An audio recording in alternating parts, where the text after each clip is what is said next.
Hello children, how are you all? Once again I am back for you with a new topic, types of mirror.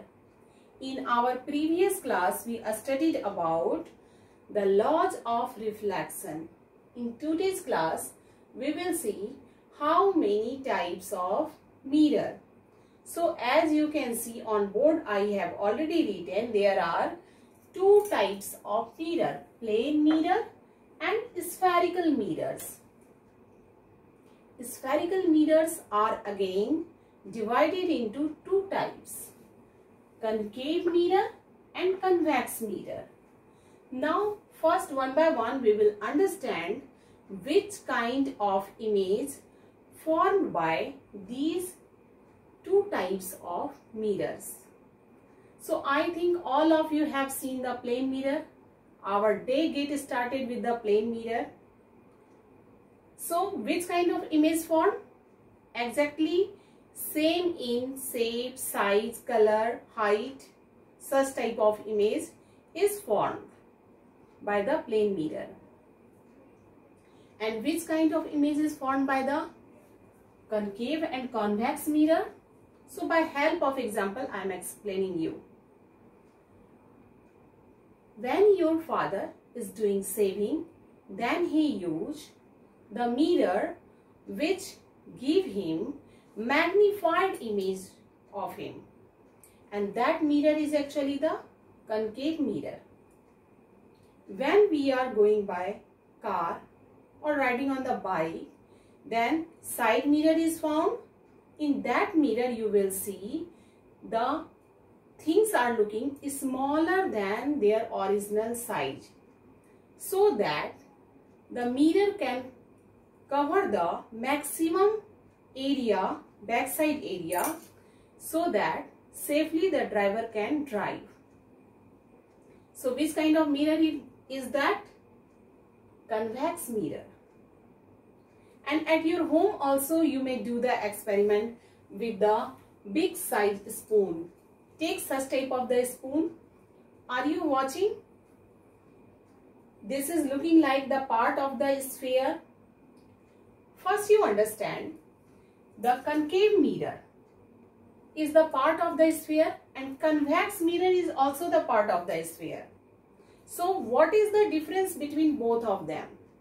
In concave mirror, the inner part of the mirror is the reflecting and the back part is the bulgy part is the non-reflecting part. And in case of convex mirror, the bulgy part is the reflecting surface and the back side is non-reflecting surface. So here I am taking one spoon. If you watch your face like this, then you can see your inverted image will form in this spoon. And when you keep the spoon closer, then you can see your magnified image will form. Erect and magnified image will form. And when I am keeping it at the distance, then inverted image get formed. When I turn it back, then this surface is looking like the convex mirror because my image is formed in this side. So which kind of image is formed? Erect and diminished. So do this experiment with the spoon, then you can better understand the types of images formed by both type of the mirrors. Now children, we will try to understand the different terms used in spherical mirror. As you can see, I have made the dotted line to show you that the concave mirror is the part of the sphere and the central part of that sphere is known as center of curvature. In case of convex mirror also you can see this is also the part of the sphere and it has also the central point, but its central point is opposite of the reflecting surface of the mirror. Means center of curvature is virtual in case of the convex mirror. Next term is radius of curvature.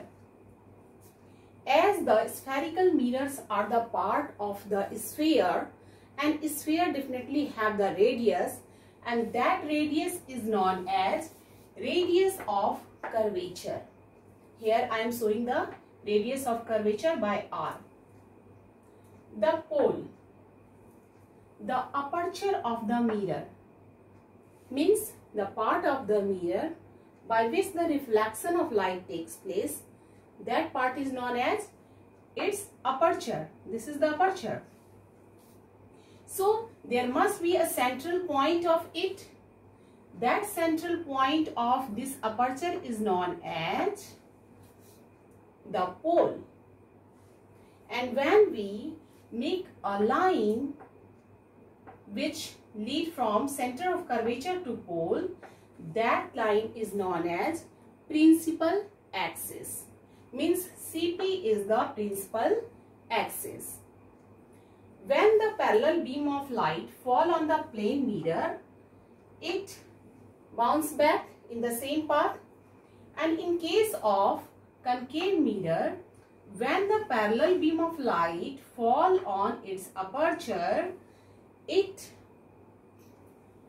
bounce and it seems that it is falling on the or converging on the point F.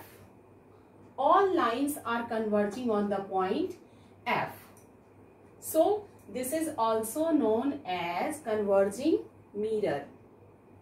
In case of convex mirror, the parallel beam of light when fall on its reflecting surface, it seems that all the lines are diverging from the F.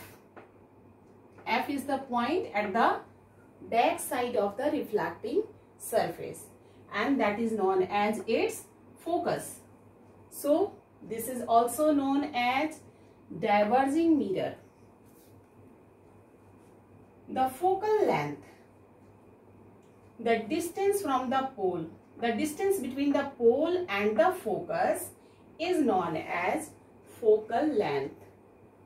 Here small f is denoting the focal length. And the formula of focal length is focal length equal to R by 2. So I think these all terms are clear to you all. What is the meaning of center of curvature, radius of curvature, the pole, the principal axis, the focus, the focal length. So have a nice day, children. Thank you.